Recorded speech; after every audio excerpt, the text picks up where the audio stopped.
Hey guys, IGFC 101 here yet again with episode number 10 of my Ipswich Town Football Manager 2011 playthrough. So today in this episode my team will be at home to Sheffield United. As I've said in many episodes that our home form so far have been good, so hopefully they'll be able to continue. No need to change the side, although our last game was a disappointing defeat at Burnley, but that's a tough place to go. I'm sure they'll be up there at the end of the season. Our home form's good. 4-4-2, not a problem. Yes, haven't got the best stroke force at the minute, but I'm sure Connor will come good. Freddie Sears just is a youngster, so I'm sure he'll play well. Priskin, I've said before I'm not the biggest fan of Priskin, but them three will have to do until Scotland come back, and maybe in the future I'll look to sign in someone on loan, maybe someone from the Premiership who isn't playing at the minute. Right, so in the last episode I talked about Barcelona and the Champions League final against Man U as we take a 3rd-minute lead there, an own goal from Joe Mattock. But last episode I talked about Barcelona. This episode I'm going to talk about the other big football stories of the last week, and that is the 3 playoff finals. So first of all, it was League 2, Stevenage v Torquay. I was supporting Stevenage just for the pure fact of the underdog. It was their first season in the Football League, and so, if they got back-to-back promotions, that'd be pretty good. I mean, Norwich have done that also this season, but so I need another team to take the shine of it, because bloody Norwich. Anyway, moving on. Stevenage won 1-0. A great goal from John Mousinho. I remember him when he was at Wickham. In League 1, I think the season they got relegated, I saw him a couple of times on the telly. But it's great for them to get promoted, back promoted. Their first season ever in the Football League, and they go up. But they're going to struggle next season. I think League 1 is going to be such a difficult league next year. You've got teams like both Sheffield clubs, you've got Preston, you've got Charlton. Scunthorpe isn't really a big club, but they're good at that level. They've been promoted the last 2 seasons, the times they've been in that level. Teams like Huddersfield, MK Dons. Who else lost in the playoffs? I can't remember. Bournemouth. I'm thinking they were lucky to get in there. But there's so many good teams in League 1 next season. Unless they strengthen, I can't see Stevenage stand up. But Graham Westley, their manager, he has introduced this rare system, I think there's the word, where the players are literally at the training ground 9 till 5, so it's pretty much a 9 till 5 job for the players. So that is something really interesting that they do. I guess it helps build camaraderie in the dressing room, helps them feel like they are a proper team, and a back-to-back promotion, so they can't really argue. I mean, it's working. They're in League 1 next season, and good luck to them. Torquay lost that final. I don't really know much about Torquay. An Ipswich player was on loan there last season, Ronan May, but we called him back early. If he was there, maybe he could have made a difference to Torquay. They had their chances, but unfortunately they fell to the centre half in the box. But of course, the main reason why people know Torquay is that Helen Chamberlain, the Soccer AM presenter, supports them. But that's all really people know about Torquay. They're a decent club, but they've done well to come back from where they were. They got relegated out of the Football League, so they've done pretty well to get back. Alright, so that's the League 2 playoffs. So the League 1 playoff was Peterborough versus Huddersfield. Huddersfield, I thought, were unlucky not to get automatic promotion. Southampton just were too good for that. I think Huddersfield were on like a 25 unbeaten streak going into the playoff final at Old Trafford. And for 70 minutes, it was nip and tuck. I didn't know who was going to win. In the first half, Craig McCall-Smith had 2 great chances. One at the start and one at the end of the half. McCall-Smith probably going to go to Norwich as well, which is a shame. But Norwich are really busy in the transfer market. They've already signed 2 or 3. They've been splashing the cash, which I can, is when you get 90 million pretty much again promoted to the Premier League. But that's enough about Norwich. I don't want to talk them in my commentaries. Back to McCall-Smith, yeah, he's had 2 chances.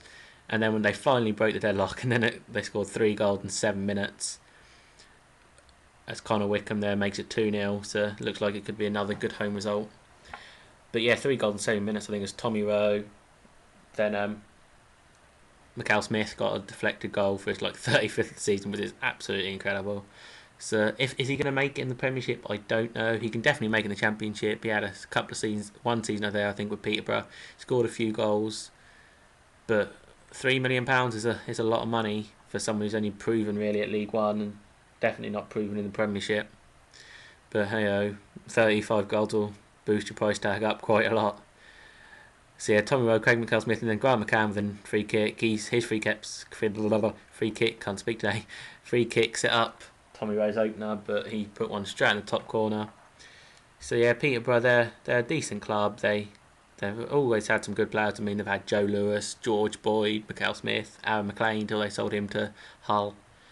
They've got a good team. I'm surprised Joe Lewis hasn't made the step up yet, but yeah, George Boyd is someone who Ipswich has continuously been linked with over the last 2 years, and he would be a brilliant addition to the left wing slot. At the minute we've got Lee Martin there and Lucas Savelli, but Savelli's very injury prone, and I don't think he's recovered properly yet from his 2 years out with that bad knee injury. So yeah, I'd love George Boyd. Rumours are that we're interested in Keith Tracy from Preston. For £1 million apparently is their asking price. I think it's definitely worth a go. He's got one of the best left foots I've ever seen. Some of his long range goals last season was absolutely stunning. He didn't deserve to be in a relegated team, and if we can sign him, then that would definitely help our side. Although Hull are reported to be interested today, but I have no idea what's going on with that. So 3-0.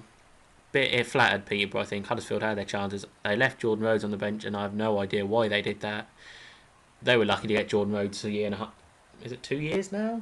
Yeah, it must be 2 years. We let him go on the cheap. Roy Keane, that's one of his stupidest mistakes as Ipswich manager, letting Jordan Rhodes go for so cheap and without even really seeing him play. All the fans were so excited for him for the next season, and he let him go to Huddersfield, and he scored loads of goals for him. So yeah, that was disappointing being an Ipswich fan, but Huddersfield's still in League One next season. I was supporting Huddersfield just for the pure fact that I've been to Peterborough. I didn't want to go there again. It's not a very nice stadium, standing area for the away fans, and I just don't want to go there again next season. But it looks like I'm going to. Huddersfield, I've never been there. You know, it looks a relatively nice-ish stadium. Relatively new. It's built around 2000-ish, I think, maybe. But yes, but Peterborough got the win. Then the Championship playoff final was Swansea versus Reading. Of course, it sparked the whole debate of should there be a Welsh club in the English Premier League. But to be fair to Swansea, I really can't speak today. But to be fair to Swansea, they definitely deserve it. Some of their football they've played is absolutely breathtaking. Brendan Rodgers has done a magnificent job there. Their front three of Dyer, Sinclair and Barini rip teams to shreds. I went to Swansea on like the third in April. With about 3 games left the season, we got thrashed 4-1, and Dyer on the right wing absolutely tore us to shreds. And then Barini, he scored 2 of them. I think Barini, he can finish. He's got that free kick on him that he's learned from Drogba. So yeah, they definitely deserve to go up. Reading, they were the team that made the late run. You know, they always say there's one team who makes a late run into the playoffs and in the Championship, and then we'll go up. It's been like Crystal Palace once, I remember, Preston, Derby. They're the teams that, you know, Hull, Blackpool last season, they snuck in by a point, apart from Swansea actually, and then they got the Premiership and had a good season, even though they did get relegated. But that was Reading this year. I think they won like 8 or 9 on the trot, only lost 1 out of the last 15 or something. And everyone thought they had a good chance. Shane Long is a stunning player. But yes, Shane Long, I expect him to go to a big team next season. Apparently Liverpool are interested in him. Liverpool also apparently news today is that they've made an £8 million bid for Connor Wickham. I'm not sure how true that is, but we'll soon see. I really hope Ipswich don't sell him for £8 million. That'd be a huge disappointment. But if they do, they do, and I really hope they don't. If they can get like 10-15 million for him, then sure, we can build a whole new team around that £15 million. But 8 million, I hope him, because he is something special. If any of you guys have never seen Connor Wickham play, he is going to be a huge star. If you can watch him in the under-21 championships that are coming up in Denmark, he has been called up. Expect him to start most games, if not all. But there's strikers like Danny Welbeck and Daniel Sturridge continued. But Wickham is. I know Stuart Pearce really does like him, so keep an eye out for him. He's gonna be a star. But yes, Reading went into I think Swansea went into as favourites, but everyone thought Reading had a shot. And then 3-0 by half time. I really can't speak. What's the matter with me today? Two Scott Sinclair goals, one from a penalty, which is awful defending. So two, and then a great finish by Stephen Dovey. His second promotion through the playoffs in 2 years. He did it with Blackpool and he was on loan there last season. And he's a really good player. I don't know if he'll be in the Premiership next season because Swansea have kept a lot of the players who have got them through all 4 divisions, but the step up to the Premiership may be a bit too big for them. So we'll see. Apparently they've made a £3 million bid for Danny Graham of Watford, the top scorer in the Championship last season. So if they can get him, that'll definitely help. Maybe they'll look to sign a Barini on a permanent deal because his contract runs out of Chelsea and he has no intention of staying there. But it was a great second half when got back to 3-2, but then another penalty. Scott Sinclair got a hat-trick, just the second man to ever get a hat-trick in a Championship playoff final behind Clive Mendonca of Charlton. I think I was in the 4-4 game with, I think it was Sunderland. But yes, all the teams decided now for the league next season. Exciting times. Fixtures come out on the 17th of June. So I'm really looking forward to that, see who we got on the first day of the season. I'm hoping for Brighton away because I want to go to their new stadium. So thanks for listening, guys. Final score, Ipswich Town 2, Sheffield United 1. Another home win. Moving up. Hopefully all we need to do now is sort out our way form and we should be good to go. A like would be appreciated, and I shall see you guys in the next episode. Later, guys.